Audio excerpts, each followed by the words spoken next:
No,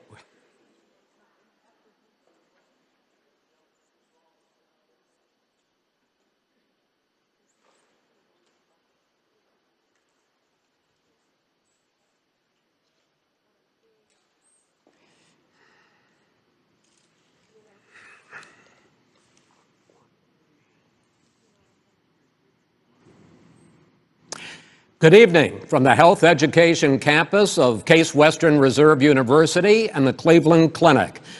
I'm Chris Wallace of Fox News, and I welcome you to the first of the 2020 presidential debates between President Donald J. Trump and former Vice President Joe Biden.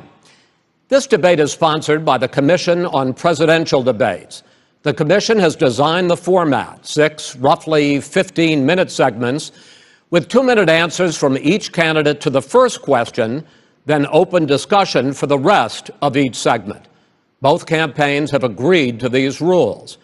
For the record, I decided the topics and the questions in each topic. I can assure you, none of the questions has been shared with the Commission or the 2 candidates. This debate is being conducted under health and safety protocols designed by the Cleveland Clinic, which is serving as the health security advisor to the Commission for all 4 debates. As a precaution, both campaigns have agreed the candidates will not shake hands at the beginning of tonight's debate. The audience here in the hall has promised to remain silent. No cheers, no boos or other interruptions, so we, and more importantly you, can focus on what the candidates have to say. No noise except right now, as we welcome the Republican nominee, President Trump, and the Democratic nominee, Vice President Biden.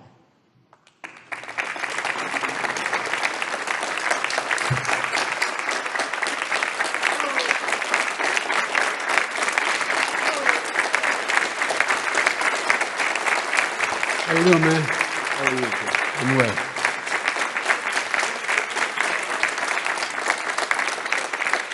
Gentlemen, a lot of people have been waiting for this night, so let's get going. Our first subject is the Supreme Court. President Trump, you nominated Amy Coney Barrett over the weekend to succeed the late Ruth Bader Ginsburg on the court. You say the Constitution is clear about your obligation and the Senate's to consider a nominee to the court. Vice President Biden, you say that this is an effort by the president and Republicans to jam through an appointment and what you call an abuse of power. My first question to both of you tonight, why are you right in the argument you make, and your opponent wrong? And where do you think a Justice Barrett would take the court? President Trump, in this first segment, you go first, 2 minutes. Thank you very much, Chris. I will tell you very simply, we won the election. Elections have consequences. We have the Senate, we have the White House, and we have a phenomenal nominee, respected by all, top academic, good in every way, In fact, some of her biggest endorsers are very liberal people from Notre Dame and other places. So I think she's going to be fantastic. We have plenty of time, even if we did it after the election itself. I have a lot of time after the election, as you know. So I think that she will be outstanding. She's going to be as good as anybody that has served on that court. We really feel that. We have a professor at Notre Dame, highly respected by all, said she's the single greatest student he's ever had. He's been a professor for a long time at a great school. And we won the election, and therefore we have the right to choose her. And very few people knowingly would say otherwise. And by the way, the Democrats, they wouldn't even think about not doing it. If they had, the only difference is to try and do it faster. There's no way they would give it up. They had Merrick Garland, but the problem is they didn't have the election, so they were stopped. And probably that would happen in reverse also. Definitely would happen in reverse.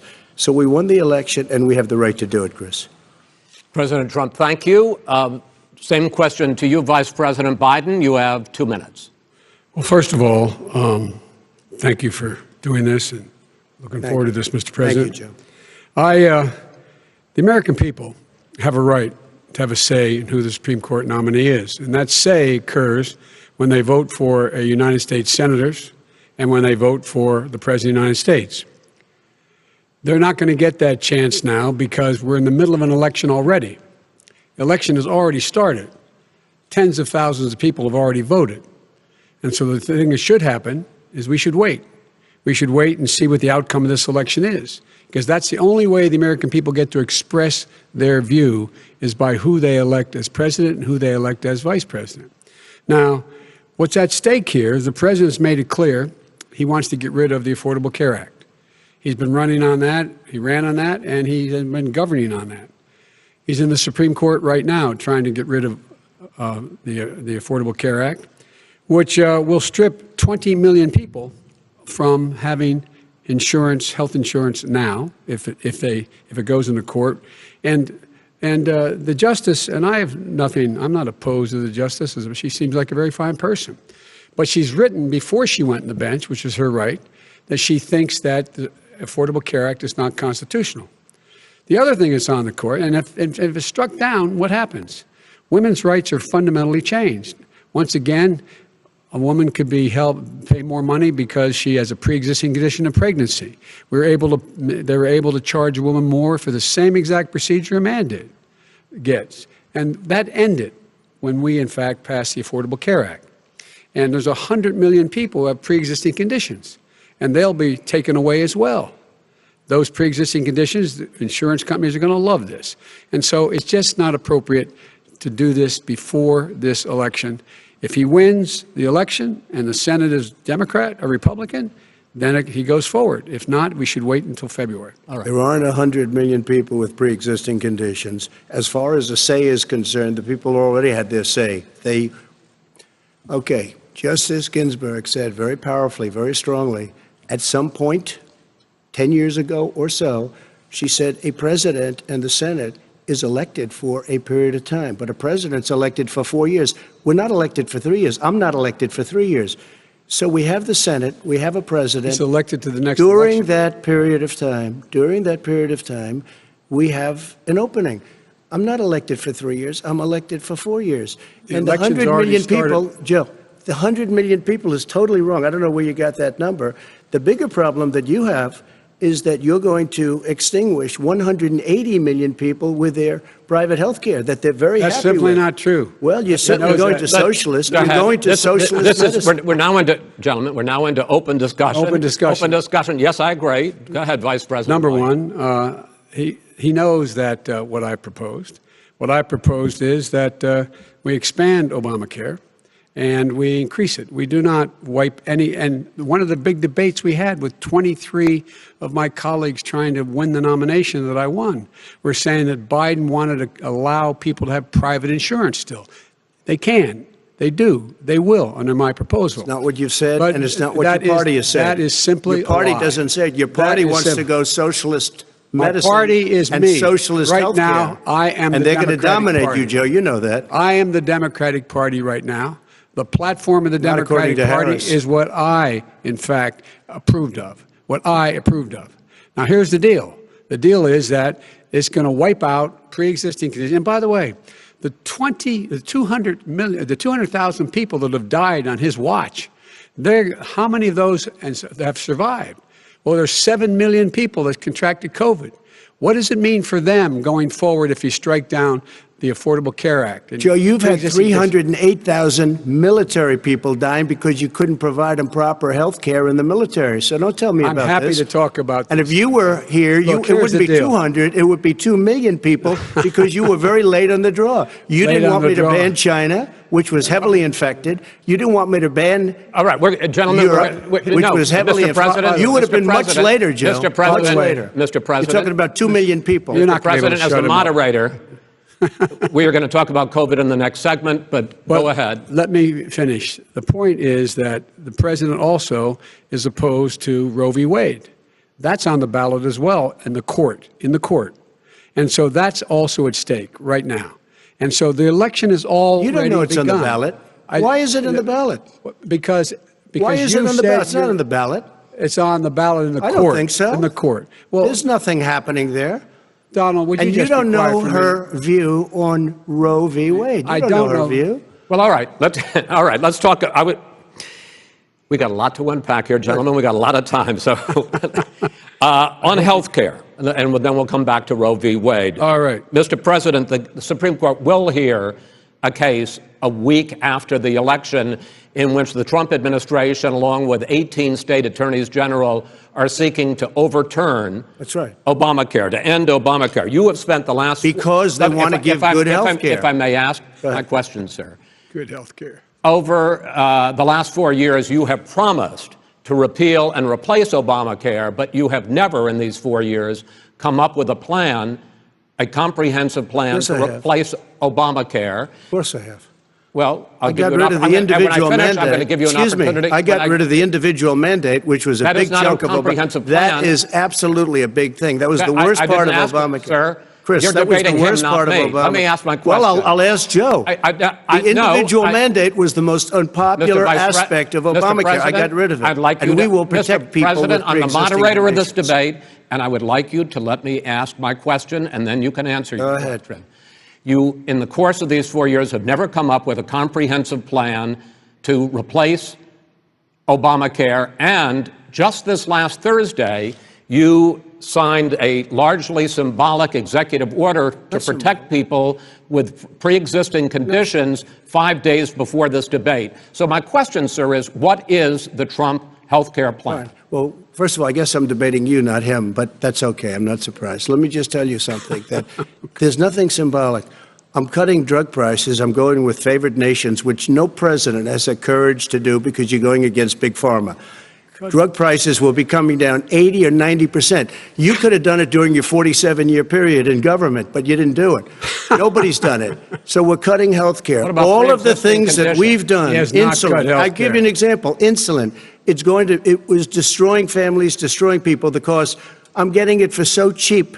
It's like water, you want to know the truth. So cheap. Take a look at all of the drugs what we're doing, prescription drug prices. We're going to allow our governors now to go to other countries to buy drugs because When in they fact- pay just a tiny fraction. As I say, of this what is we do. open discussion. No, Let but me this ask is you about, big, this this you'll is be happy, big stuff. Sir, you'll be happy. I'm about to pick up on one of your points to ask the Vice President, which is he points out that you would like to add a public option to Obamacare, and Yes. the argument that he makes and other Republicans make is that that is going to end private insurance. It is and not. will, if I can sorry. ask you the question, it will Not what end your party says, by the way. it will end private insurance and create a government takeover of health care. It does not. It's only for those people who are so poor they qualify for Medicaid. They can get that free. in most states, except governors who want to deny people who are poor Medicaid. Anyone who qualifies for Medicare would Medicaid would automatically be enrolled in the public option. The vast majority of the American people would still not be in that option, number one. Joe, you Number two. agreed with Bernie Sanders, who's far left, on the manifesto, we call it, and that gives you socialized medicine. Look, hey, Are you saying I'm not you going to didn't listen agree? to him. The fact of the matter is, I beat Bernie Sanders. Not by much. I beat him a whole hell of a lot. I'm Not by here much. standing facing you, old buddy. Pocahontas would have left Well, 2 days I tell early. you, You would have lost every primary. All he knows how to on do Super is hurt. Tuesday. You got Look, very lucky. here's the deal. I got very lucky. I'm going to get very lucky tonight as well. And tonight I'm going to With make what? sure, because With what? here's the deal. Here's the deal. The fact is that everything he's saying so far is simply a lie. I'm not here to call out his lies. Everybody knows he's a liar. But you I just agree. want to Hey, make Joe, sure. you're the liar. I want to make sure. Graduated last in your class, not first in your class. God, I want to make Mr. sure. President, can you let him finish, sir? No, he doesn't know how to do that. He has, You'd be surprised. You pick You'd be surprised. the Go ahead, wrong Joe. guy, the Talk, wrong talk, night Joe. at the wrong time. Listen, you agreed with Here's the Bernie deal. Sanders to the The manifesto. whole idea. Let him- disavowing it. There is no manifesto, number Please one. let him speak, Mr. Number President. two. You just lost the left. Number two. You just lost the left.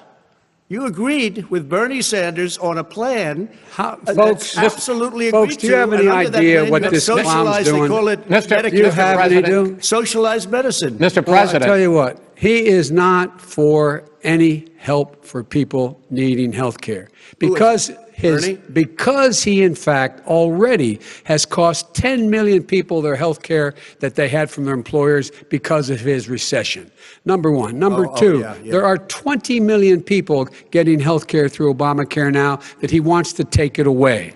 He won't ever look you in the eye and say that's what he wants to do. Take it away. No, I want to give them Number better three. health care at a much lower price But- because and by the way, Obamacare he doesn't is know no how. good. He doesn't know how I've to do already that. fixed it. He has never I've offered already a plan. fixed it to an extent. He has never Obamacare, done a as you single might thing. know, but probably don't. Gentlemen, you realize is no if you're good, both Joe. speaking at the It's no same good, time, and it's too expensive. let the president go ahead, sir. Obamacare is no good. We made it better. And I had a choice to make very early on. We took away the individual mandate. We guarantee pre-existing conditions, but took away the individual true. mandate. Listen, this is the way it is. And that destroyed that. They shouldn't even call it Obamacare. Then I had a choice to make. Do I let my people run it really well or badly? If I run it badly, they'll probably blame him, but they'll blame me. But more importantly, I want to help people. Okay? I said, you got to run it so well. That's what he's and I known just for. had a meeting with them. They said the problem is no matter how well you run Obamacare, it's a disaster. It's too expensive. Okay. I got you. Premiums I are got too it. high, and That's it what his doesn't work. people- that's so what his people we said. do want to No, get no. rid of it. It's Chris, an we open want to get rid of it. I and understand give it, sir, something but I have that's to cheaper give and you better. roughly equal time. Good. Please let the vice president talk. Good. He has no plan for health care. Of course we do. Please. He sends out wishful thinking. He has executive orders that have no power. He hasn't lowered drug costs for anybody. He's been promising a health care plan since he got elected. He has none, like almost everything else he talks about. He does not have a plan. He doesn't have a plan. And the fact is, this man doesn't know what he's talking about. All right. He's I have one final question for you, Sure. Mr. Vice President. If Senate Republicans, we were talking originally about the Supreme Court here, if Senate Republicans go ahead and confirm Justice Barrett, there has been talk about ending the filibuster or even packing the court, adding to the 9 justices there. You call this a distraction by the president, but in fact, it wasn't brought up by the president. It was brought up by some of your Democratic colleagues in the Congress. So my question to you is, you have refused in the past to talk about it. Are you willing to tell the American people tonight whether or not you will support either ending the filibuster or packing the court? Whatever position I take on that, that'll become the issue. The issue is the American people should speak. You should go out and vote. You're in voting now. Vote and let your senators know how strongly you feel. Vote now. Are you gonna pack the Make court? sure you, in fact, let people know He doesn't want you're a to answer the senator. question. I'm not going to answer the question Why because wouldn't you answer that because question? the question you want to put a lot is of the new question Supreme Court is justice, the radical question- left. Will you shut up, man? Listen, who is on your list, Joe? This Who's is on your so list? Right, gentlemen, I think This we've is ended so this. He's going to pack the unprecedented. court. We have He's ended. not going to give a list. We have ended this segment. We're going to move on to the second segment. That was really a productive segment, wasn't it? Keep yapping, man. The people understand, Joe. They sure did. 47 years you've done nothing. They understand. All right. The second subject is COVID-19, which is an awfully serious subject, so let's try to be serious about it. We have had more than 7 million cases of coronavirus in the United States, and more than 200,000 people have died. Even after we produce a vaccine, experts say that it could be months or even years before we come back to anything approaching normal. My question for both of you is, based on what you have said and done so far and what you have said you would do starting in 2021, why should the American people trust you more than your opponent to deal with this public health crisis going forward? In this case, the question goes to you first, sir. 2 minutes uninterrupted. Good luck. 200,000 dead. As you said, over 7 million infected in the United States. We, in fact, have 4% of the world's population, 20% of the deaths. 40,000 people a day are contracting COVID. In addition to that, about between 750 and 1,000 people a day are dying. When he was presented with that number, he said, it is what it is. Well, it is what it is because you are who you are. That's why it is. The president has no plan. He hasn't laid out anything. He knew all the way back in February how serious this crisis was. He knew it was a deadly disease. What did he do? He's on tape as acknowledging he knew it. He said he didn't tell us or give people a warning of it because he didn't want to panic the American people. You don't panic. He panicked. In addition to that, what did he do? He went in and we were insisting that the Chinese, the people we had on the ground in China should be able to go to Wuhan and determine for themselves how dangerous this was. He did not even ask Xi to do that. He told us what a great job Xi was doing. He said we owe him a debt of gratitude for being so transparent with us. And what did he do then? He then did nothing. He waited and waited and waited. He still doesn't have a plan. Wrong. I laid out back in it's 2 March minutes. exactly what we should be doing. And I laid out again in July what we should be doing. We should be providing all the protective gear possible. We should be providing the money the House has passed in order to be able to go out and get people the help they need to keep their businesses open schools. It costs a lot of money. You should get out of your bunker and get out of the sand trap and get in your golf course and go in the Oval Office and bring together the Democrats and Republicans and fund what needs to be done now to save lives. So if we would have listened to you. You have 2 minutes, sir. If we would have listened to you, the country would have been left wide open. Millions of people would have died, not 200,000, and one person is too much. It's China's fault. It should have never happened. They stopped it from going in, but it was China's fault. And by the way, when you talk about numbers, you don't know how many people died in China. You don't know how many people died in Russia. You don't know how many people died in India. They don't exactly give you a straight count, just so you understand. But if you look at what we've done, I closed it, and you said he's xenophobic. He's a racist, and he's xenophobic because you didn't think I should have closed our country. Wait a minute. It says 2 minutes. You didn't think we should have closed our country because you thought it was terrible. You wouldn't have closed it for another 2 months. By my doing it early, in fact, Dr. Fauci said, President Trump saved thousands of lives. Many of you Democrat governors said, President Trump did a phenomenal job. We worked with the governor. Oh, really? Go take a look. The governors said I did a phenomenal job. Most of them said that. In fact, people that would not be necessarily on my side said that. President Trump did a phenomenal job. We did. We got the gowns. We got the masks. We made the ventilators. You wouldn't have made ventilators. And now we're weeks away from a vaccine. We're doing therapeutics already. Fewer people are dying when they get sick. Far fewer people are dying. We've done a great job. The only thing I haven't done a good job, and that's because of the fake news. No matter what you say to them, they give you bad press on it. It's just fake news. They give you good press. They give me bad press because that's the way it is, unfortunately. But let me just tell you something. I don't care. I've gotten used to it. But I'll tell you, Joe, you could never have done the job that we did. You don't have it in your blood. You could have never done that job. I know how to do the job. I know how to get the job Well, you done. didn't do very well in swine flu. H1N1, you were a disaster. Your own chief of staff said you were a disaster. 14,000 people died, not 200,000. There was no very- economic recession. Sir, you made a Far there less was no lethal recession. disease, You made by a the way. point. Let him answer it. And there was we didn't shut down the economy. This is his economy he's shut down. The reason it's shut down is because, look, you folks at home, how many of you got up this morning and had an empty chair at the kitchen table because someone died of COVID? How many of you were in a situation where you lost your mom or dad and you couldn't even speak to them? You had a nurse holding a phone up so you could, in fact, say goodbye. You would have lost far more people. Far more people. And you would have been And by the way, months late. your own, You were months behind me, his Joe. own CDC director says we could lose as many as another 200,000 people between now and the end of the year. And he held up, he said, if we just wear a mask, we can save half those numbers. Just a mask. And by the way, in terms of the whole notion of a vaccine, we're for a vaccine, but I don't trust him at all, nor do you. I know you don't. What we trust is a scientist. You don't we trust Dr. Johnson Fauci. & Johnson, Pfizer? Okay, by the way, gentlemen, let me move on to questions about the future, because you both have touched on two of the questions I'm going to ask.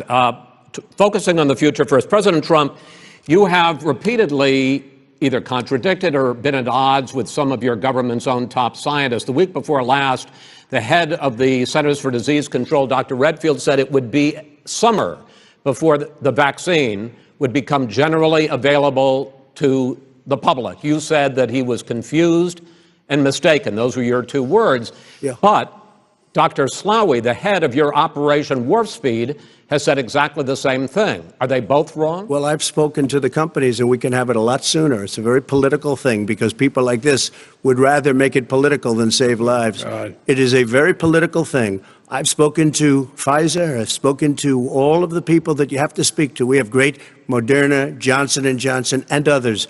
They can go faster than that by a lot. Become very political because the left, or I don't know if I call them left, I don't know what I call them. So you're suggesting that the head of your Operation Warp Speed, Dr. Slaoui? I disagree with him. Yeah, no, I disagree with both of them. And he didn't say that. He said it could be there, but it could also be much sooner. I had him in my office 2 days ago. He talked about the summer, sir, before it's generally available. Just like He said it's a Redfield. possibility that we'll have the answer before November 1st. It could also I'm be talking about after when it's that. generally available. Not when Well, it'll we're be. going to deliver it right away. We have the military all set up. Logistically, they're all set up. We have our military that delivers soldiers, and they can do 200,000 a day. They're going to be This delivering is the the same vaccine. man It's who all told set you up. by Easter this would be gone away. By the warm weather, it'd be gone. Miraculous, like a miracle. And by the way, maybe you could inject some bleach in your arm, and that would take care of it. This is the same man. That was said sarcastically, and you know that. That was said sarcastically. And so here's the deal. This man is talking about a vaccine. Every serious company is talking about maybe having a vaccine done by the end of the year. But the distribution of that vaccine will not occur until sometime beginning or the middle of next year to get it out, if we get the vaccine. And pray God we will. Pray God we will. Mr. Vice President, I want to pick up You'll have on the that. vaccine I sooner want to than pick that. up on this question, though. You say the public can trust the scientists, but they can't trust President Trump. In fact, you said that again tonight. Your running mate, Senator Harris, goes further, saying the public health experts, quote, will be muzzled, will be suppressed. Given the fact that polls already show that people are concerned about the vaccine and are reluctant to take it, are you and your running mate, Senator Harris, contributing to that fear? No more than the question you just asked him. You pointed out. He puts pressure and disagrees with his own scientists. But you're saying Everybody you can't, or knows. Senator And Harris is saying no, you can't trust the scientists. No, you can trust the scientists. She didn't say that. You can't trust She said the public health Did say experts, that. quote, will be muzzled, will be suppressed. Well, that's what he's going to try to do. But there's millions of scientists, there's thousands of scientists out there, like here at this great hospital, that don't work for him. Their job doesn't depend on him.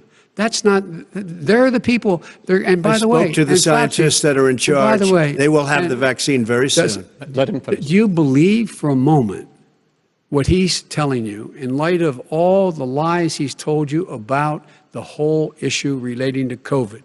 He still hasn't even acknowledged that he knew this was happening, knew how dangerous it was going to be back in February, and he didn't even tell you.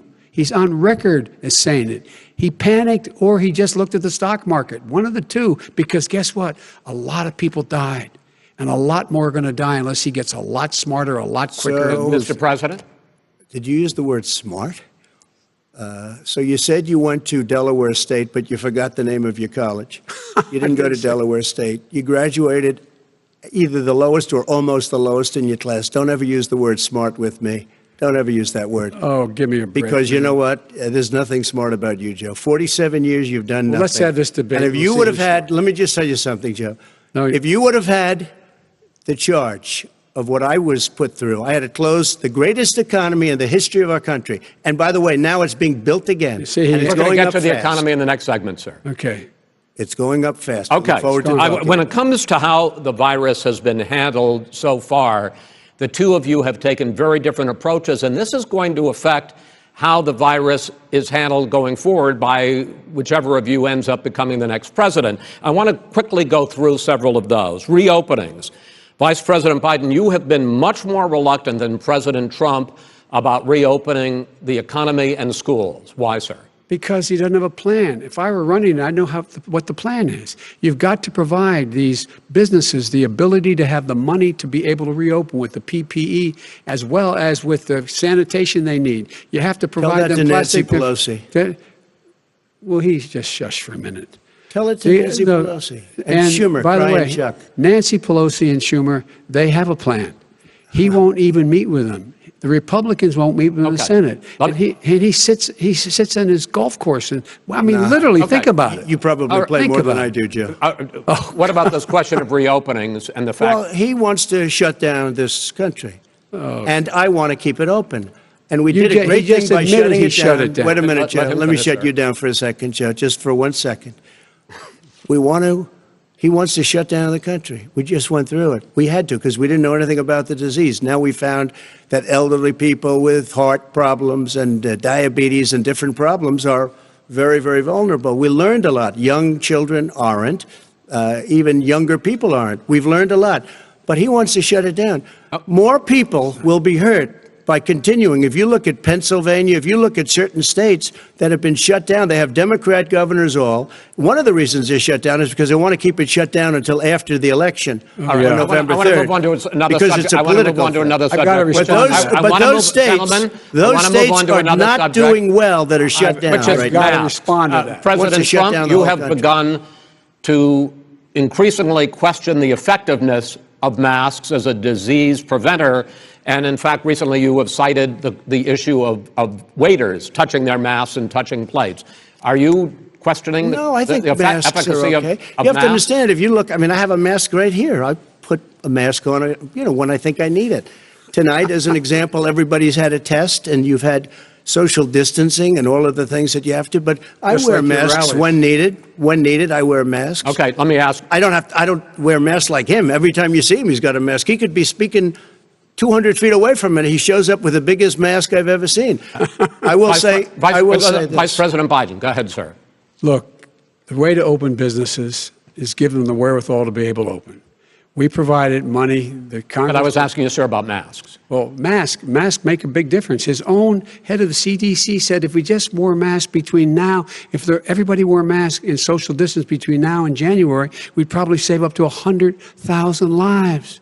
It matters. And they've also said the opposite. They've also said no serious person said the opposite. Well, look serious. at Dr. Fauci. Dr. Fauci said the opposite. He did not say the opposite. I want to ask you, we got a little bit more than a minute left in this segment. Masks are not good. Then he changed his mind. He said masks are good. I'm okay with masks. I want to ask you both about one last subject, because your different approaches has even affected the way that you have campaigned. President Trump, you're holding large rallies with crowds packed together, thousands of people. Outside, yes, sir, agreed. Vice President Biden, you are holding much smaller events with... Because nobody will show up. People with... Well, it's true. Nobody shows up to his rallies. All right. In any case, why you holding the big rallies? Why you not? You go first, sir. Because people want to hear what I have to say. I mean, but are you not worried about spreading as a president, and I'll have 35,000 people show up at airports. We use airports. Are you not worried about the disease issues, sir? Well, so far, we have had no problem whatsoever. It's outside. That's a big difference, according to the experts. And we do them outside. We have tremendous crowds, as you see. I mean, and literally on 24 hours notice. And Joe does the circles and has 3 people someplace. Okay. By the way, did you see one of the last big rallies he had? And a reporter came up to him to ask him a question. He said, no, stand back. Put on your mask. Put on a mask. Have you been tested? I'm way did. far away from those other people. That's what he said. I'm going to be okay. He's not worried about you. He's not worried about the people out there breathing in one another. We've had no negative cheek to effect. jowl. No negative effect. We've Come had on. no negative effect. And we've had 35, 40,000 All right, do you people want at to any of these rallies. just Yes. quickly finish up because I want to move on to our next. Yes, I would. He's been totally irresponsible the way in which he has handled the social distancing and people wearing masks, basically encouraged them not to.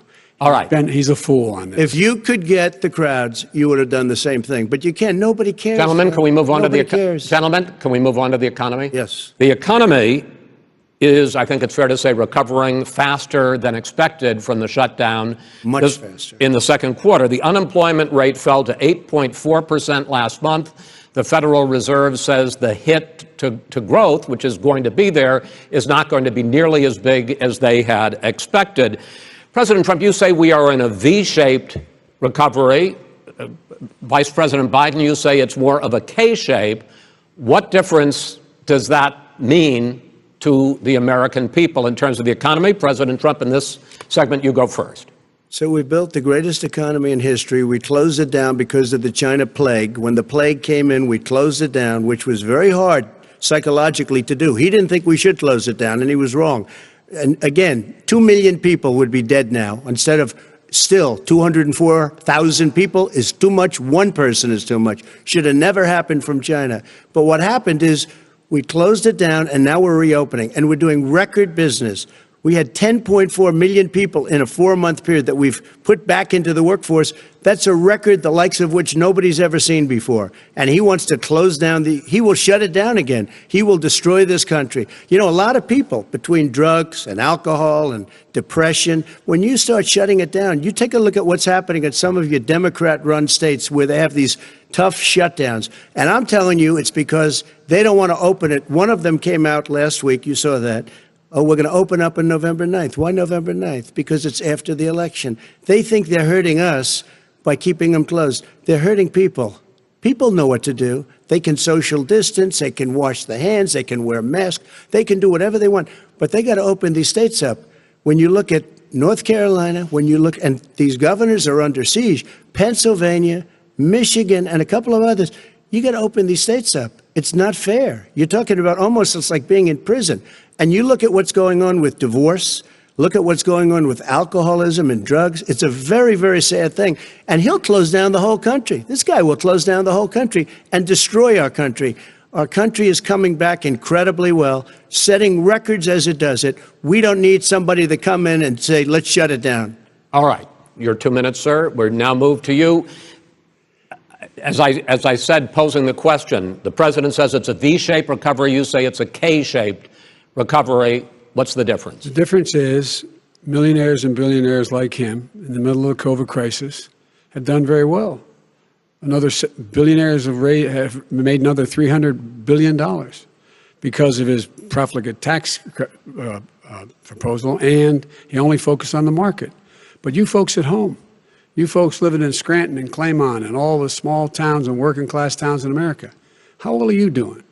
This guy paid a total of $750 in taxes. Sir, wait, no, sir, it's It's just the wrong state. Yeah, I understand. You've agreed to the 2 minutes, so please let him have it. Do I get my time back? The fact is that he has, in fact, worked on this in a way that he's going to be the first president of the United States to leave office having fewer jobs in his administration than when he became president. Fewer jobs than when he became president. First one in American history. Secondly, the people who have lost their jobs are those people who have been on the front lines, those people who have been saving our lives, those people who have been out there dying, people who've been putting themselves in the way to make sure that we could all try to make it. And the idea that he is insisting that we go forward and open when you have almost half the states in America with a significant increase in COVID deaths and COVID cases in the United States of America. And he wants to open it up more. Why does he want to open it up? Why doesn't he take care of the American? You can't fix the economy until you fix the COVID crisis. And he has no intention of doing anything about making it better for you all at home in terms of your health and your safety. Schools. Why aren't schools open? Because it costs a lot of money to open them safely. You know, They were going to give, his administration was going to give the teachers and school students masks. And then they decided, no, couldn't do that because it's not a national emergency, not a national emergency. They've done nothing to help small businesses, nothing. They're closing. 1 in 6 is now gone. He ought to get on the job and take care of the needs of the American people so we can open safely. All right, your time is up, sir. Well, we are going to get to... I have to respond to that. Well, you both had 2 minutes, sir. Excuse me, he made a statement. So did you. People want their schools open. They don't want to be shut down. They don't want their state shut down. They want their restaurants. I look at New York. It's so sad what's happening in New York. It's almost like a ghost town, and I'm not sure it can ever recover what they've done in New York. People want their places open. They want to get back to their lives. They'll be careful, but they want their schools open. I'm the one that brought back football. By the way, I brought back Big Ten football. It was me, and I'm very happy to do it. And all right, people of Ohio are very proud of me. And you know how I found out? When he took the phony ad. Gentlemen, we're going to get to your economic plans going forward in a moment. But first, Mr. President, as you well know, there's a new report that in 2016, the year you were elected president, and 2017, your first year as president, that you paid $750 a year in federal income tax each of those years.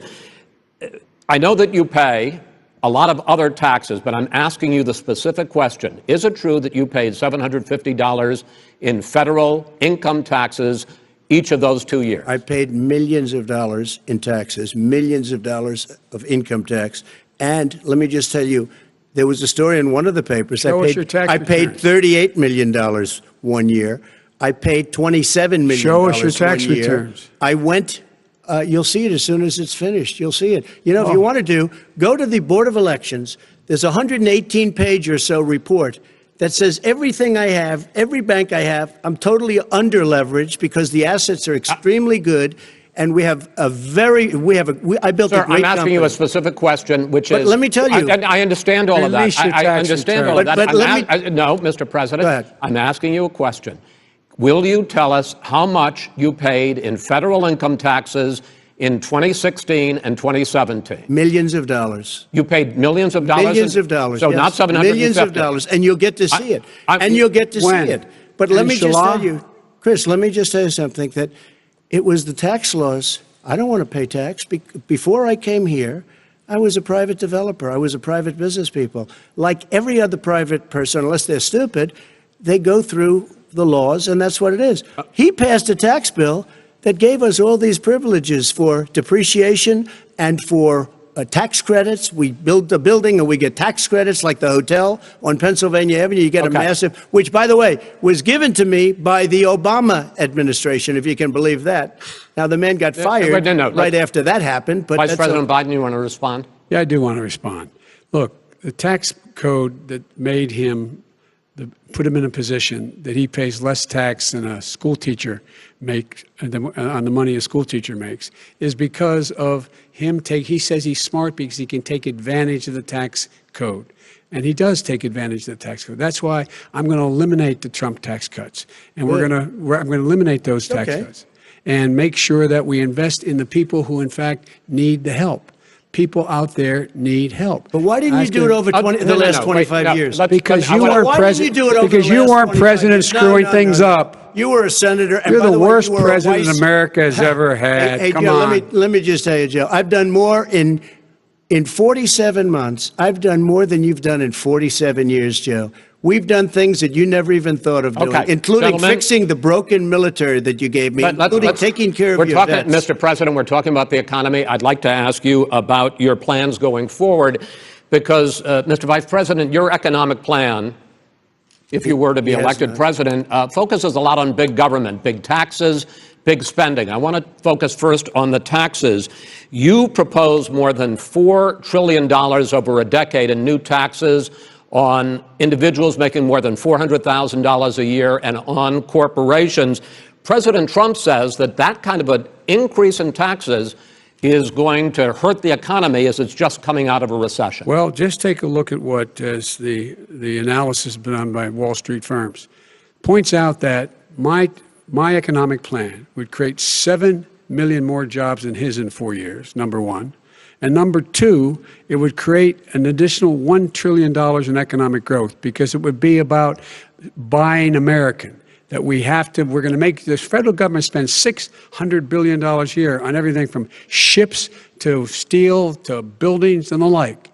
And under my proposal, we're going to make sure that every penny of that has to be made by a company. But respectfully, sir, I'm talking about taxes, not spending. By the way, I'm going to eliminate a significant number of the tax. I'm going to make the corporate tax 28%. It shouldn't be 21%. You have 91 companies, in the Fortune 500, who don't pay a single penny in tax, making billions of dollars. Why didn't you do it before when you were vice president with Obama? Because you, in fact, passed that.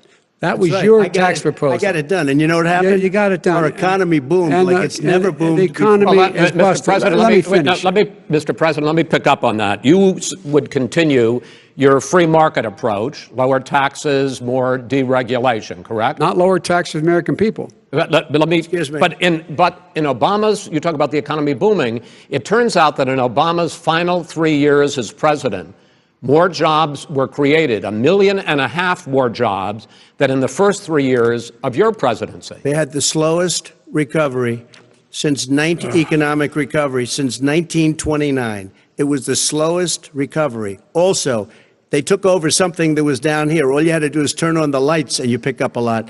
But they had the slowest economic recovery since 1929. Let me tell you about the stock market. When the stock market goes up, that means jobs. It also means 401ks. If you got in, if you ever became president with your ideas, you want to terminate my taxes, I'll tell you what, you'll lose half of the companies that have poured in here will leave, and plenty of companies that are already here, they'll leave for other places. They will leave, and you will have a depression, the likes of which you've never seen. Look, we inherited the worst recession short of a depression in American history. I was asked to bring it back. We were able to have an economic recovery that created the jobs you're talking about. We handed him a booming economy. He blew it. It wasn't booming. He blew it. It wasn't booming. It was the weakest recovery since 1929. Is it fair to say he blew it when fact, when there was record low unemployment before COVID? Yeah, but because what he did, even before COVID, manufacturing went in the hole. Excuse me, Chris. Wait. Number two. Chris. Number three. They said it would take. No, you're on number two. No. Chris. They said it would take a miracle to bring back manufacturing. I brought back 700,000 jobs. They brought back nothing. They gave up on manufacturing. Part of my standard fare. I'm the guy that brought back the automobile industry. All right, let him. We brought back. I was asked to bring back Chrysler and General Motors. We brought them back right here in the state of Ohio and Michigan. He blew it. They're gone. He blew it. And in fact, they're going. Ohio had the best year it's ever had last year. Michigan had the best year they've ever had. That is not true. Many car companies came in from Germany, from Japan, went to Michigan, went to Ohio. They're not having. And they didn't come in with you. Mr. Vice President, go ahead. And so you take a look at what he's actually done. He's done very little. His trade deals are the same way. He talks about these great trade deals. You know, he talks about the art of the deal. China's perfected the art of the steal. We have a higher deficit with China now than we did before. We have the highest trade deficit with Mexico. China ate your lunch, down 18%. China ate your lunch, Joe, and no wonder your son goes in and he takes out billions of dollars. Takes out billions of dollars to manage. He makes millions of dollars. And also, while we're at it, why is it, just out of curiosity, the mayor of Moscow's wife gave your son $3.5 million. What did he do to deserve it? What did he do with Burisma to deserve $183,000? None of that is true. Let him answer. None of that is true. Oh, really? He didn't get $3.5 million? Mr. President, Mr. President, please. Totally discredited. Totally discredited. And by the way, well, wait, he didn't get $3.5 million, Joe? Mr. Vice, he got $3.5 million. It is not true. Oh, really? Mr. President, it's an open discussion, please. Now, it's a fact. Well, you have raised an issue. Let the Vice President answer. Discredited. Did Burisma pay him $183,000 a month with no experience in energy? Mr. President, my son did nothing wrong at Burisma. I think he did. Mr. President, let him answer. He doesn't want to let me answer because he knows I have the truth. His position has been totally, thoroughly discredited. By who? And the media? By everybody. Well, by the media, by our allies, by the World Bank. by everyone, has discredited. Matter of fact, even the people who testified under oath. So let me ask you this, Joe. No, go ahead, Mr. I'm listening to you. The people under, you got $3.5 million from Moscow. He testified under oath in his administration, said, I did my job and I did it very well. Oh, I really? did it I'd honorably. like to know who they are. Well, I'll give you the list of the people who testified. No, go ahead, sir. Sure, you've already fired most of them because they did a good job. Some people don't do a good job.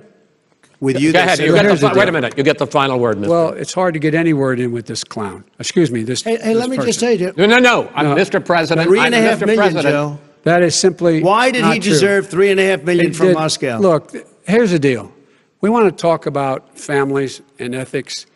I don't want to do that. I mean, his family we could talk about all night. His family's already... My family lost a fortune by coming down and helping us with government. And that's such a... Mr. President. Every single one of them lost a fortune. This is not about my family or his family. It's about your family. The American people. He doesn't... That's not true. It doesn't want to talk about what you need. You, the American people. It's about you. That's what we're talking about here. All right, that's the end of the segment. We're moving on. He didn't take them. Well, Vice President, no. Can I be honest? It's a very important question. Try to be honest. He stood up. No, the answer to the question is no. Ukraine. No, sir. With $1 billion, if you that get rid of is absolutely not true. You're doing it. You're going to have true, gentlemen. I hate to raise my voice, but it seems to be. Why shouldn't I be different than the two of you? So here's the deal. Good point. We have 6 segments. We have ended that segment. We're going to go to the next segment. In that segment, you each are going to have 2 uninterrupted moments. In those 2 uninterrupted minutes, Mr. President, you can say anything you want. I'm going to ask a question about race, but if you want to answer about something else, go ahead. But I think that the country would be better served if we allowed both people to speak with fewer interruptions. I'm appealing to you, sir, to do that. Well, and him too. Well, frankly, you've been doing more interrupting than he has. Well, that's all right, but he does plenty. Well, less than, sir, less than plenty. No, less than you have. Let's please continue on. The issue of race. Vice President Biden, you say that President Trump's response to the violence in Charlottesville 3 years ago, when he talked about very fine people on both sides, was what directly led you to launch this run for president. Oh, yeah, sure. President Trump, you have often said that you believe you have done more for Black Americans than any president, with the possible exception of Abraham Lincoln. My question for the two of you is, why should voters trust you rather than your opponent to deal with the race issues facing this country over the next 4 years? Vice President Biden, you go first. It's about equity and equality. It's about decency. It's about the Constitution. And we have never walked away from trying to require equity for everyone, equality for the whole of America. But we've never accomplished it. But we've never walked away from it like he has done. It is true. The reason I got in the race is when those people, close your eyes, remember what those people looked like coming out of the fields carrying torches, their veins bulging, just spewing anti-Semitic bile, and accompanied by the Ku Klux Klan. A young woman got killed. And they asked the president what he thought. He said there were very fine people on both sides. No president has ever said anything like that. It is who's now, sir. Second point I'd make to you is that when Floyd was killed, when Mr. Floyd was killed, there was a peaceful protest in front of the White House. What did he do? He came out of his bunker, had the military use tear gas on him so he could walk across to a church and hold up a Bible. And then what happened after that? The bishop of that very church said that it was a disgrace. The general who was with him said all he ever wants to do is divide people, not unite people at all.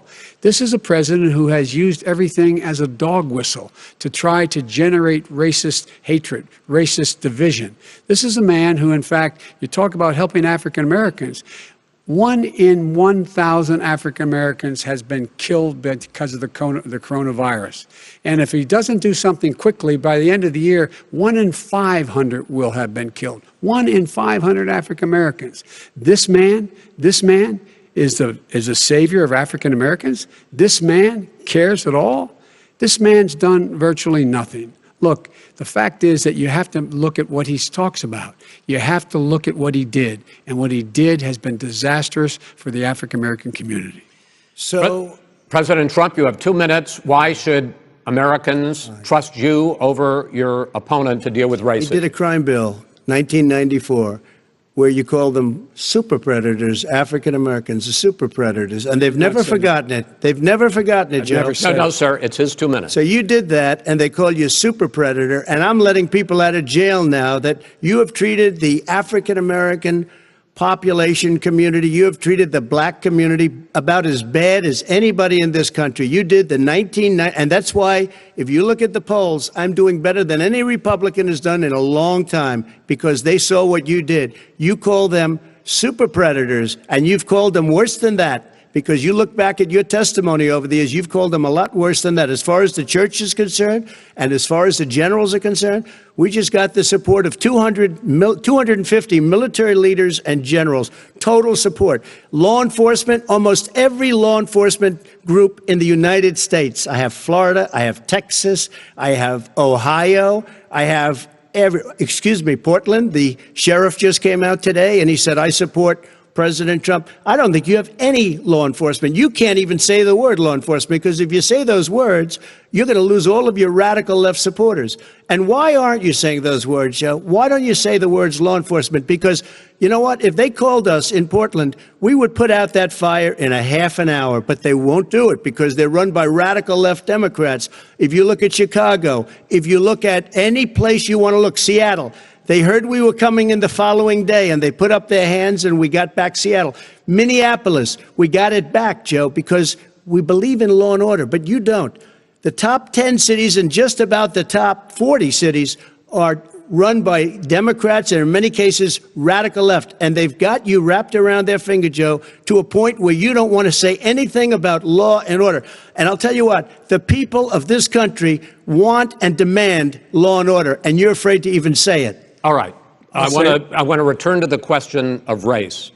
Vice President Biden, after the grand jury in the Breonna Taylor case decided not to charge any of the police with homicide, you said it raises the question, quote, whether justice could be equally applied in America. Do you believe that there is a separate but unequal system of justice for blacks in this country? Yes, there is. There's systemic injustice in this country, in education and work and in law enforcement and the way in which it's enforced. But look, the vast majority of police officers are good, decent, honorable men and women. They risk their lives every day to take care of us. But there are some bad apples. And when they occur, when they find them, they have to be sorted out. They have to be held accountable. They have to be held accountable. And what I'm going to do as President of the United States is call together an entire group of people at the White House, well, everything from the civil rights groups to the police officers, to the police chiefs, and we're going to work this out. We're going to work this out so we change the way in which we have more transparency in when these things happen. These cops aren't happy to see what happened to George Floyd. These cops aren't happy to see what happened to Breonna Taylor. Most don't like it. But we have to have a system where people are held accountable. And by the way, violence in response is never appropriate. Never appropriate. Peaceful protest is. Violence is never appropriate. All right. What is peaceful protest? When they run through the middle of the town and burn down your stores and kill people all over the place, that and you is say not peaceful protest? President Trump, No, it's I'm not not, asking. but you say it is. President Trump, I'd like to continue with the Yes, issue go of ahead, race. I please. promise we're going to get to the issue of law and order in a moment. Fine. This month, your administration directed federal agencies to end racial sensitivity training that addresses white privilege or critical race theory. Why did you decide to do that, to end racial sensitivity training? And do you believe that there is systemic racism in this country, sir? I ended it because it's racist. I ended it because a lot of people were complaining that they were asked to do things that were absolutely insane, that it was a radical revolution that was taking place in our military, in our schools, all over the place, and you know it, and so does everybody else. And he would know. What is radical about racial sensitivity training, sir? If you were a certain person, you had no status in life. It was sort of a reversal. And if you look at the people, we were paying people hundreds of thousands of dollars to teach very bad ideas and, frankly, very sick ideas. And really, they were teaching people to hate our country. And I'm not going to do that. I'm not going to allow that to happen. We have to go back to the core values of this country. They were teaching people that our country is a horrible place, it's a racist place, and they were teaching people to hate our country. And I'm not going to allow that to happen. Vice President Biden? Nobody's doing that. He's the racist. You just don't know. Here's the deal. I know a lot more about You this don't than he know. does. Let him finish. The fact is that there is racial insensitivity. People have to be made aware of what other people feel like, what insults them, what is demeaning to them. It's important that people know they don't want to. Many people don't want to hurt other people's feelings, but it makes a big difference. It makes a gigantic difference in the way a child is able to grow up and have a sense of self-esteem. It's a little bit like how this guy and his friends look down on so many people. They look down their nose on people like Irish Catholics like me and grew up in Scranton. They look down on people who don't have money. They look down on people who are of a different faith. They look down on people who are a different color. In fact, we're all Americans. The only way we're going to bring this country together is bring everybody together. There's nothing we cannot do if we do it together. We can take this on and we can defeat racism in America. President Trump, sir. During the Obama-Biden administration, there was tremendous division. There was hatred. You look at Ferguson, you go to many places. Look at Oakland. Look what happened in Oakland. Look what happened in Baltimore. Look what happened. Frankly, it was more violent than what I'm even seeing now. Oh, my but Lord. The reason is that ridiculous. the Democrats that run these cities don't want to talk like you about law and order. Violent and you crime, still haven't mentioned. violent Are you crime. in favor of law and order? I'm in favor of law. You follow it. Are you in favor of law and order? Go Yes, ahead, I'm say in it. favor. You Everybody's asked a in favor question, of let him finish. Law and order. Lose his Law and order. Let him answer. Law and order with justice, where people get treated fairly. Okay. And the fact of the matter is, violent crime went down 17%, 15% in our administration. All right. It's gone up on his watch. Went down much more in ours. All right, we're now. Mr. President, you're going to. Mr. President, every record in the Mr. book. President, you're going to be very happy because we're now going to talk about law and order. Places we had trouble were Democratic-run cities. That's exactly my question. Democratic- There has been a dramatic increase in homicides in America this summer, particularly, and you often blame that on Democratic mayors and Democratic governors, but in fact, there have been equivalent spikes in Republican-led cities like Tulsa and Fort Worth. So the question is this really a party issue? I think it's a party issue. You can bring in a couple of examples, but if you look at Chicago, what's going on in Chicago, where 53 people were shot and 8 died shot. If you look at New York, where it's going up like nobody's ever seen anything, the numbers are going up 100, 150, 200%. Crime. It is crazy what's going on. And he doesn't want to say law and order because he can't, because he'll lose his radical left supporters. And once he does that, it's over with. But if he ever got to run this country and they ran it the way he would want to run it, our suburbs would be gone. By the way, our suburbs would be gone, and you would see problems like you've never seen. He wouldn't know a suburb unless he took a wrong turn. Oh, I know suburbs. He would not. So much Go ahead. Wait a minute. I was raised in the suburbs. This is not 1950. All these dog whistles and racism don't work anymore. Suburbs are by and large integrated. There's many people today driving their kids to soccer practice and or to black and white and Hispanic in the same car as there have been any time in the past. What really is a threat to the suburbs and their safety is his failure to deal with COVID. They're dying in the suburbs. His failure to deal with the environment. They're being flooded. They're being burned out because his refusal to do anything. That's why the suburbs are in trouble. I do want to talk about this issue of law and order, though. And in the joint recommendation that came from the Biden-Bernie Sanders task force, you talked about, quote, reimagining policing. Yeah. First of all, what does reimagining policing mean, and do you support? It means... let me, if I might finish the question. What does reimagining policing mean, and do you support the Black Lives Matter call for community control of policing? Look, what I support is the police having the opportunity to deal with the problems they face. And I'm totally opposed to defunding the police offices. Police, local police. The only one defunding it, his budget calls for a $400 million cut in local law enforcement assistance. They need more assistance. They need, when they show up for a 9/11 call, to have someone with them as a psychologist or psychiatrist to keep them from having to use force and be able to talk people down.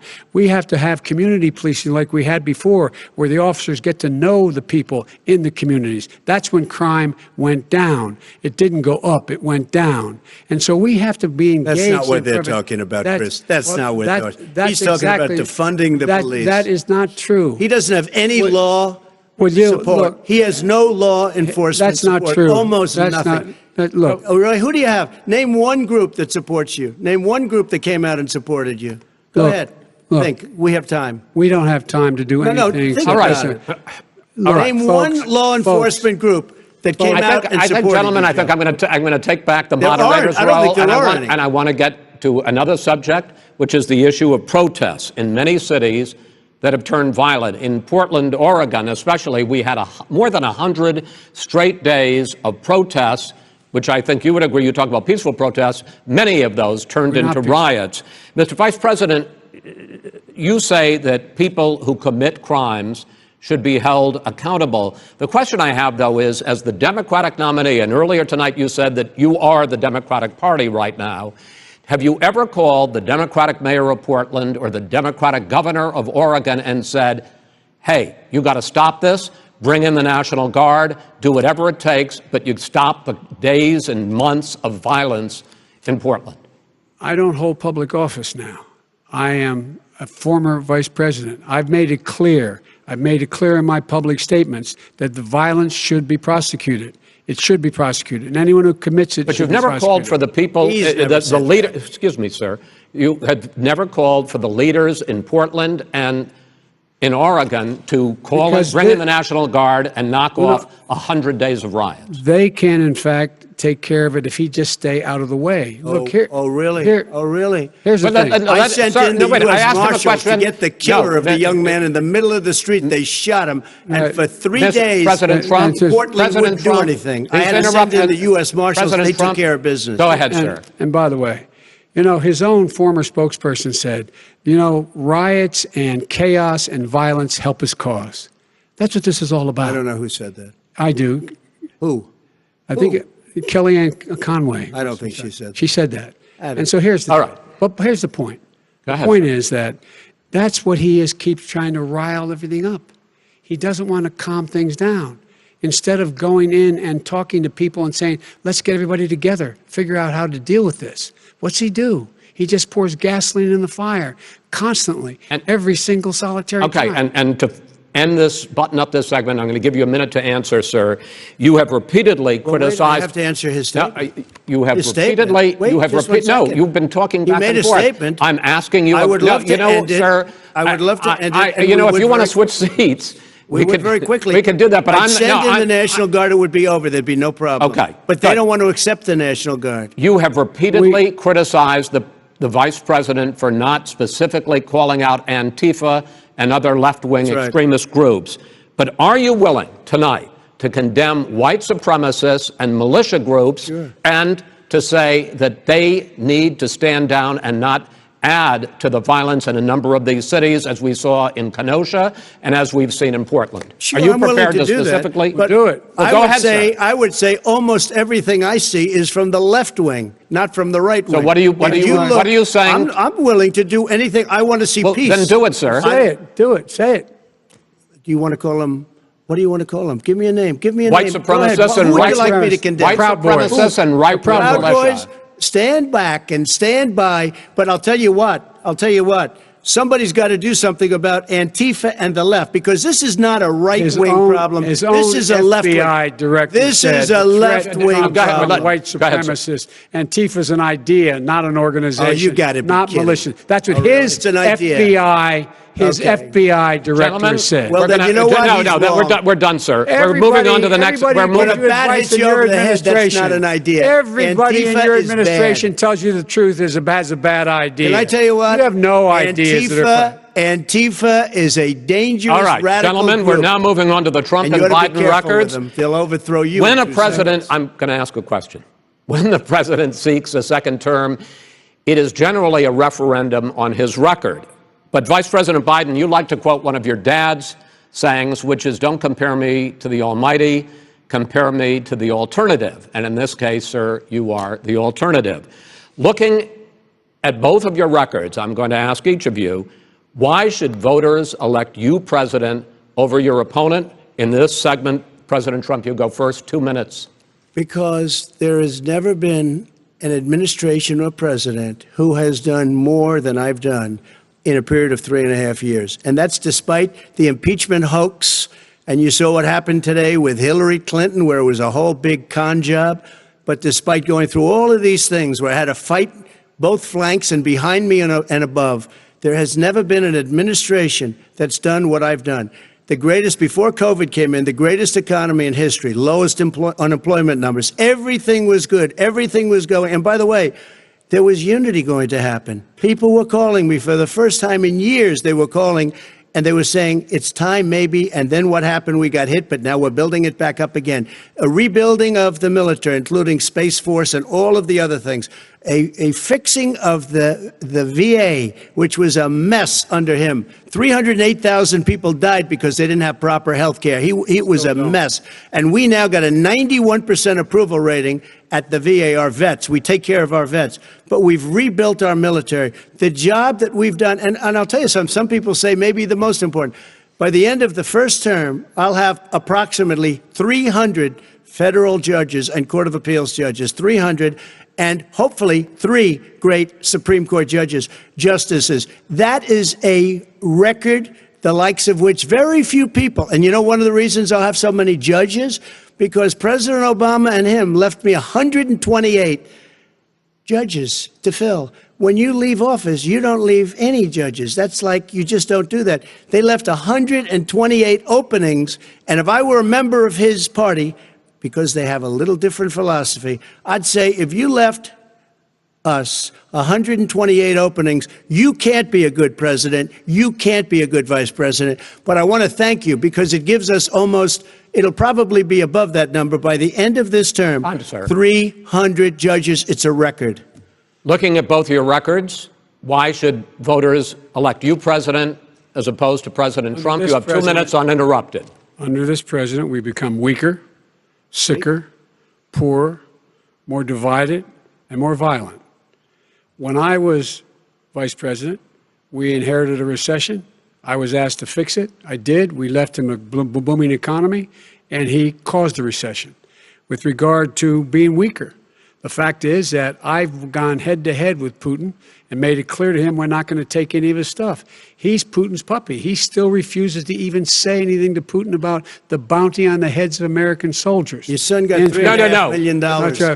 And by the way, my son... Wait a minute. Mr. President, your campaign agreed to both sides would get 2-minute answers uninterrupted. Well, your side agreed to it, and why don't you observe what your campaign agreed to as a ground rule, okay, sir? He never keeps his word. No, I'm not asking. That was a rhetorical question. Can you Go add ahead, back sir. 30 seconds? Yeah, yes, okay. You may have. All right. Go ahead. So, thirdly, we're poor.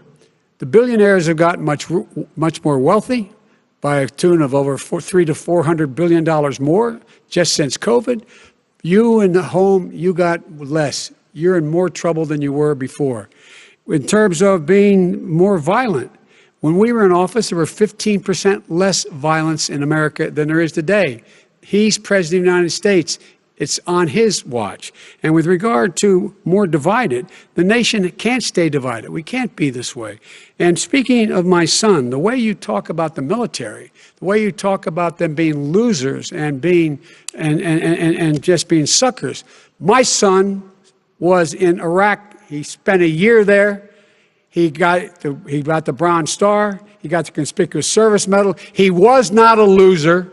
He was a patriot, and the people left behind there were heroes. Really? And I resent. Are you talking about Hunter? Are you talking about Hunter? I'm talking about my son, Bo Biden. You're talking about. I don't know Bo. I know Hunter. Yeah, Hunter got thrown out of the military. He was thrown out, dishonorably discharged. That's not true. It wasn't dishonorably. Cocaine use. And he didn't have a job until you became vice president. And once you became vice president, he made a fortune in Ukraine, in China, in Moscow, that is simply and various not other places. True. He My made a son, fortune. my son, And he didn't have a job. My son, like a lot of people we know at home, had a drug problem. He's overtaken it. He's fixed it. He's worked on it, and I'm proud of him. But why was he proud of given my tens son. of millions All of right. But dollars? he wasn't given All right. tens of millions of He was dollars. given That is tens of totally, millions of that's been dollars. totally President Trump, discredited. you've already been Totally discredited. We've already been through this. I think the American people would rather hear about more substantial So do I. subjects. Well, you know, as the moderator, sir, I'm going to make a I know, but when judgment call somebody here. gets $3.5 million Okay, great. from the Let's mayor talk about- of Moscow, That talk is about- not I think it's true. a terrible That thing. report is totally Why did he get discredited. it? I Mitt think, Romney on that committee said it wasn't worth taxpayers' money, that report. It was written for political reasons. you know, I'd like to talk about climate change. So would I. Okay. The forest fires in the West are raging now. They have burned millions of acres. They have displaced hundreds of thousands of people. When state officials there blame the fires on climate change, Mr. President, you said, I don't think the science knows. Over your 4 years, you have pulled the U.S. out of the Paris Climate Accord. You have rolled back a number of Obama environmental records. What do you believe about the science of climate change? And what will you do in the next 4 years to confront it? I want crystal clean water and air. I want beautiful, clean air. We have now the lowest carbon. If you look at our numbers right now, we are doing phenomenally. But I haven't destroyed our businesses. Our businesses aren't put out of commission. If you look at the Paris Accord, it was a disaster from our standpoint. And people are actually very happy about what's going on because our businesses are doing well. As far as the fires are concerned, you need forest management in addition to everything else. The forest floors are loaded up with trees, dead trees that are years old, and they're like tinder, and leaves and everything else. You drop a cigarette in there, the whole forest burns down. You've got to have forest management. What do you You've got to have believe? cuts. What do you believe about the science of climate change, sir? I believe that we have to do everything we can to have immaculate air, immaculate water, and do whatever else we can that's good. You know, we're planting 1 billion trees, the Billion Tree Project, and it's very exciting You believe for a lot of people. that human pollution, greenhouse gas emissions contributes to the global warming of this I think planet? a lot of things do, but I think to an extent, yes. I think to an extent, yes. But I also think we have to do better management of our forests. Every year, I get the call, California's burning. California's burning. If that was cleaned, if you had forest management, good forest management, you wouldn't be getting those calls. You know, in Europe, they have forest cities. They're called forest cities. They maintain their forests. They manage their forests. I was with the head of a major country. It's a forest city. He said, sir, we have trees that are far more, they ignite much easier than California. There shouldn't be that problem. I spoke with the governor about it. I'm getting along very well with the governor. But I said, you know, at some point, you can't every year have hundreds of thousands of acres of land just burned to the ground. But, sir, That's burning down because of a lack of management. But, sir, if you believe in the science of climate change, why have you rolled back the Obama Clean Power Plan, which limited carbon emissions in power plants? Why have you relaxed? Because it was driving energy prices through the sky. Why have you relaxed fuel economy standards that are going to create more pollution from cars Well, and not trucks? really, because what's happening is the car is much less expensive and it's a much safer car, and you're talking about a tiny difference. And then what would happen, because of the cost of the car, you would have at least double and triple the number of cars purchased. We have the old slugs out there that are 10, 12 years old. If you did that, the car would be safer. It would be much cheaper by But $3,500. in the case of California, they've simply No, but you ignored would take your a lot of cars rollback. off the market because people would be able to afford a car. Now, and by the way, we're going to see how that turns out. But a lot of people agree with me, many people. The car has gotten so expensive because they have computers all over the place for an extra little bit of gasoline. And and I'm okay with electric cars too. I think I'm all for electric cars. I've given big incentives for electric cars. But what they've done in California is just crazy. Vice President Biden, I'd like you to respond to the president's climate change record, but I also want to ask you about a concern. You proposed $2 trillion in green jobs. You talk about new limits, not abolishing, but new limits on fracking, ending the use of fossil fuels to generate electricity by 2035, and zero net emission of greenhouse gases by 2050. The president says a lot of these things would tank the economy and cost millions of jobs. He's absolutely wrong, number one. Number two, if in fact, during our administration, the Recovery Act, I was in charge, able to bring down the cost of renewable energy to cheaper than or as cheap as coal and gas and oil. Nobody's going to build another coal-fired plant in America. No one's going to build another oil-fired plant in America. They're going to move to renewable energy, number one. Number two, we're going to make sure that we are able to take the federal fleet and turn it into a fleet that's run on their electric vehicles. Making sure that we can do that, we're going to put 500,000 charging stations and all of the highways that we're going to be building in the future. We're going to build an economy that, in fact, is going to provide for the ability of us to take 4 million buildings and make sure that they, in fact, are weatherized in a way that, in fact, they'll emit significantly less gas and oil because the heat will not be going out. There's so many things that we can do now to create thousands and thousands of jobs. We can get to net zero in terms of energy production by 2035. Not only not costing people jobs, creating millions of good paying jobs, not $15 an hour, but prevailing wage, by having a new infrastructure that, in fact, is green. And the first thing I will do, I will rejoin the Paris Accord. I will join the Paris Accord because with us out of it, look what's happening. It's all falling apart. And talk about someone who has no relationship with foreign policy. Brazil, the rainforests of Brazil are being torn down, are being ripped down. More carbon is absorbed in that rainforest than every bit of carbon that's emitted in the United States. Instead of doing something about that, I would be gathering up and making sure we had the countries of the world coming up with $20 billion and say, here's $20 billion. Stop tearing down the forest. And if you don't, then you're going to have significant economic consequences. What about the argument that President Trump basically says that you have to balance environmental interests and economic interests, and he's drawn his line? Well, he hadn't drawn a line. He still, for example, he wants to make sure that methane's not a problem. You can now emit more methane without it being a problem. Methane. This is a guy who says that you don't have to have mileage standards for automobiles that exist now. This is a guy who says that, well, the fact that it's all true. And here's the deal. He's talking about the Green New Deal, and it's not $2 billion or $20 billion, as you said.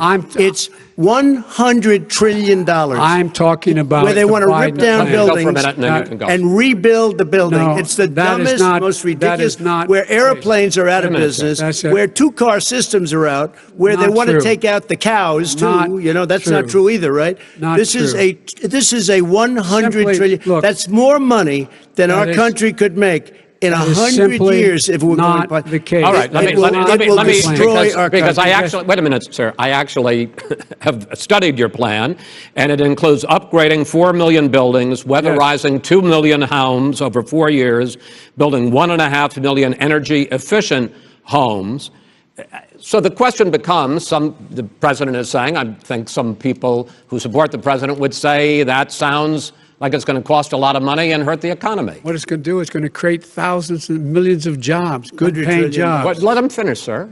He doesn't know how to do that. $100 billion. The fact is, it's going to create millions of good-paying jobs, and these tax incentives for people to weatherize, which he wants to get rid of. It's going to make the economy much safer. Look how much we're paying now to deal with the hurricanes. By the way, he has an answer for hurricanes. He said maybe we should drop a nuclear weapon on them. They may. I never said that. That's at all. He did say. You made it up. And here's the deal. You make up. We are going to be in a position where we can create hard, good jobs by making sure the environment is clean and we all are in better shape. We spend billions of dollars now, on floods, hurricanes, rising seas. We're in real trouble. Look what's happened just in the Midwest with these storms that come through and wipe out entire sections and counties in Iowa. That didn't happen before. They're because of global warming. We make up 15% of the world's problem. But the rest of the world, we've got to get them to come along. That's why we have to get back into the Paris Accord. All right, gentlemen, Wait a minute, Chris. So why didn't he do it for 47 years? You were vice president. Why didn't you get the world? China sends up real dirt into the air. Russia does. India does. They all do. We're supposed to be good. And by the way, he made a couple of statements. The Green New Deal is $100 trillion. That is not not $20 my billion. plan. That's the Green well, New you want to Deal rebuild every is building. not my plan. I want to All right, rebuild all right. every If he knew anything about, wait. if he knew Gentlemen, He anything made a about, statement about the military. He said I said something about the military. He and his friends made it up, and then they went with it. I never said it. Okay. That is What not he true. did Sir, is he you're done in said this segment. he called Mr. the military Mr. Vice President, stupid bastards. I and he did said not it on say tape. that. He said Mr. stupid Please, bastards. He sir, said it. stop. I would never I say would that. play to the Stop. military. Play it. Go ahead. You're Mr. on Vice tape. President answered his final question. The final question is, I can't remember which of all his rantings. I'm having a little trouble myself, but and about the economy and about this question of what it's going to cost. The economy. I mean, the Green New Deal and the idea of what your the environmental Green New changes Deal, will do. The Green New Deal will pay for itself as we move forward. We're not going to build plants that, in fact, are great polluting plants. So do you We're going to support build the Green New Deal? Pardon me? Do you support? No, I don't support the Green New Deal. You don't? Oh, well, that's a big statement. I that support means you the just Biden. lost the radical left. I Oh, support you the don't. Biden plan that I put forward. Okay. The Biden plan, which is different than what he calls the radical Green New Deal. All right, gentlemen, final segment, election integrity. As we meet tonight, millions of Americans are receiving mail-in ballots or going to vote early. How confident should we be that this will be a fair election, and what are you prepared to do over the next 5+ weeks, because it'll not only be to Election Day, but also counting some ballots, mail-in ballots after Election Day. What are you prepared to do to reassure the American people that the next president will be the legitimate winner of this election? In this final segment, Mr. Vice President, you go first. Prepared to let people vote. They should go to iwillvote.com. Decide how they're going to vote, when they're going to vote, and what means by which they're going to vote. His own Homeland Security Director, and as well as the FBI Director, says there is no evidence at all that mail-in ballots are a source of being manipulated and cheating. They said that. The fact is that there are going to be millions of people because of COVID that are going to be voting by mail-in ballots, like he does, by the way. He sits behind the Resolute desk and sends his ballot to Florida, number one. Number two, we're going to make sure that those people who want to vote in person are able to vote because enough poll watchers are there to make sure they can socially distance. The polls are open on time, and the polls stay open until the votes are counted. And this is all about trying to dissuade people from voting because he's trying to scare people into thinking that it's not going to be legitimate. Show up and vote. You will determine the outcome of this election. Vote, vote, vote. If you're able to vote early in your state, vote early. If you're able to vote in person, vote in person. Vote whatever way is the best way for you, because he cannot stop you from being able to determine the outcome of this election.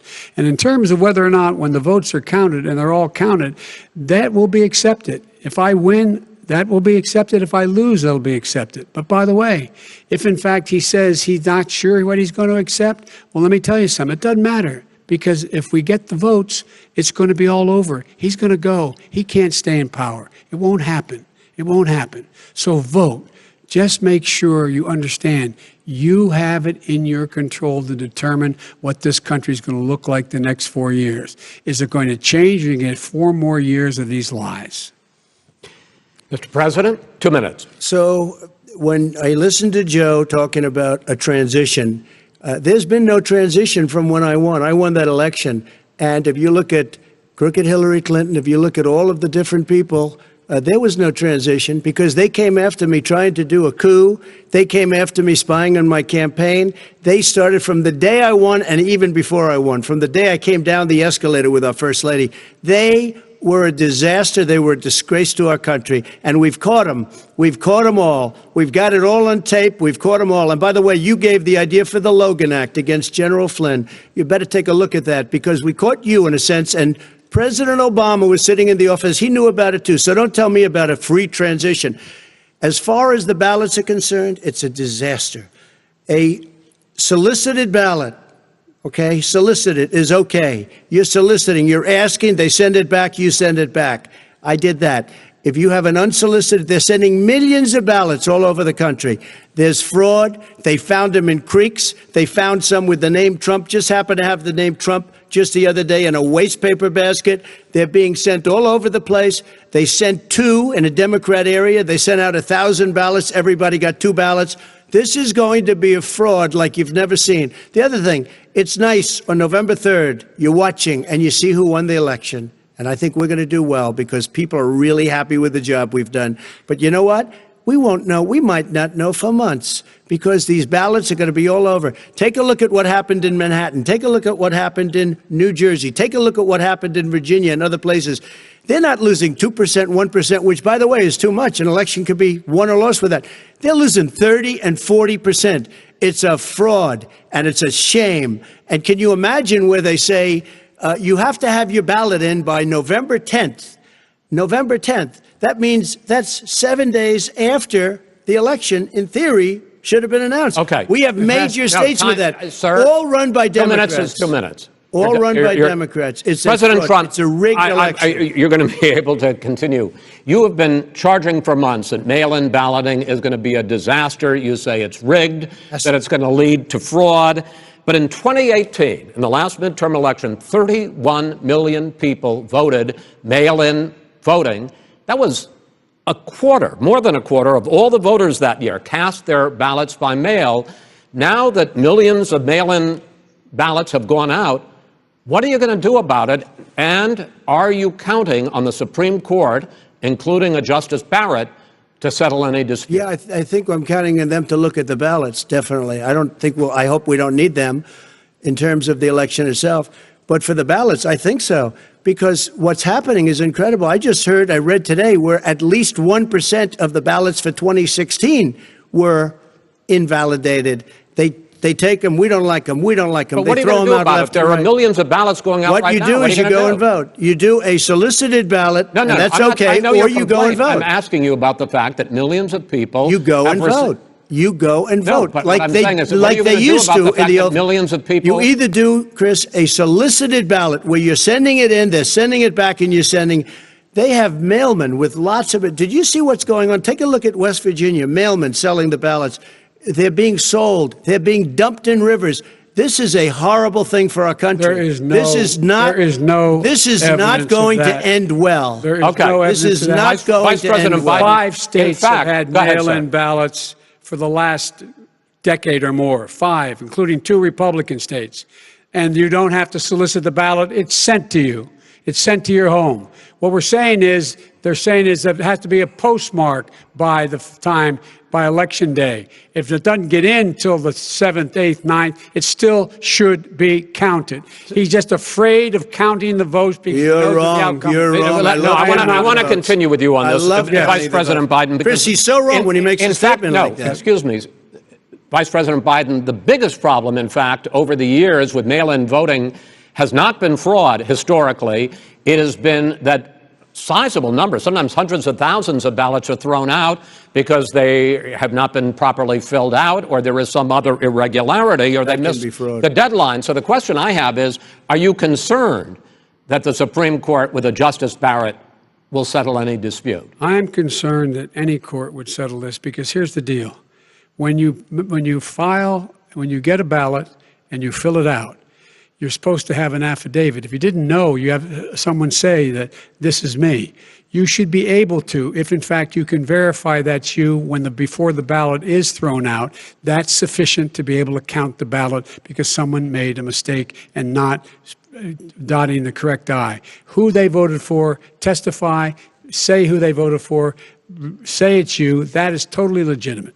All right. Excuse me, Chris, when you have 80 million ballots, I have a final Senate question. and swamping the system, you know it can't be done. You know it can't, and already there's been so fraud. Now, mail service delivers 185 million pieces of mail a day. In 8 states, we can keep talking. In 8 states, election workers are prohibited, currently by law, 8 states, from even beginning to process ballots, even take them out of the envelopes and flatten them until Election Day. That means that it's likely, because there's going to be a huge increase in mail-in balloting, that we are not going to know on election night who the winner is, that it could be days, it could be weeks. Could be months. Until we find out who the new president is. So first for you, sir, finally for the vice president, I hope neither of you will interrupt the other.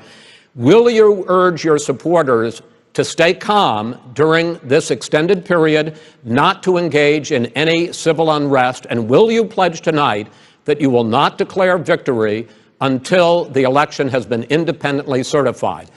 President Trump, you go first. I'm urging my supporters to go into the polls and watch very carefully, because that's what has to happen. I am urging them to do it. As you know, today there was a big problem. In Philadelphia, they went in to watch. They're called poll watchers, a very safe, very nice thing. They were thrown out. They weren't allowed to watch. You know why? Because bad things happen in Philadelphia, bad things. And I am urging my people. I hope it's going to be a fair election. If it's a fair election, I am 100% on board. But if I see tens of thousands of ballots being manipulated, I can't go along with that. And I'll tell you what, from a common sense, does that mean you're going to tell your people to take to the street? It means you have a fraudulent election. You're sending out 80 million ballots. They're not equipped to. These people aren't equipped to handle it. Number one. Number two, they cheat. They cheat. Hey, they found ballots in a waste paper basket 3 days ago, and they all had the name military ballots. They were military. They all had the name Trump on them. Vice President you think Biden, that's good? Vice President Biden, final question for you. Will you urge your supporters to stay calm while the vote is counted, and will you pledge not to declare victory until the election is independently certified? Yes, and here's the deal. They count the ballots, as you pointed out. Some of these ballots in some states can't even be opened until Election Day. And if there's thousands of ballots, it's going to take time to do it. And by the way, our military, they've been voting by ballots since at the end of the Civil War, in effect. And that's what's going to happen. Why is it for them somehow not fraudulent? It's the same process. It's honest. No one has established at all that there is fraud related to mail-in ballots, that somehow it's a fraudulent process. It's already been established. Take a look at Carolyn Maloney's race. You had an opportunity to respond. Look at Carolyn Maloney. Go ahead. They have no idea what happened. Vice President Biden, go ahead. He has no idea what he's talking about. Here's the deal. The fact is, I will accept it, and he will too. You know why? Because once the winner is declared, after all the ballots are counted, all the votes are counted, that'll be the end of it. That'll be the end of it. And if it's me, in fact, fine. If it's not me, I'll support the outcome. And I'll be a president not just for the Democrats. I'll be a president for Democrats and Republicans. And this guy, I want to see an honest ballot count. Gentlemen, you say that's the end of it? This is the end of this debate? Honest ballot count. We're going to leave it there. To be continued as in more debates as we go on. President Trump, Vice President Biden, it's been an interesting hour and a half. I want to thank you both for participating in the first of 3 debates that you have agreed to engage in. We want to thank Case Western Reserve University and the Cleveland Clinic for hosting this event. The next debate, sponsored by the Commission on Presidential Debates, will be 1 week from tomorrow, October 7th, at the University of Utah in Salt Lake City. The 2 vice presidential nominees, Vice President Mike Pence and Senator Kamala Harris, will debate at 9 p.m. Eastern that night. We hope you watch. Until then, thank you and good night.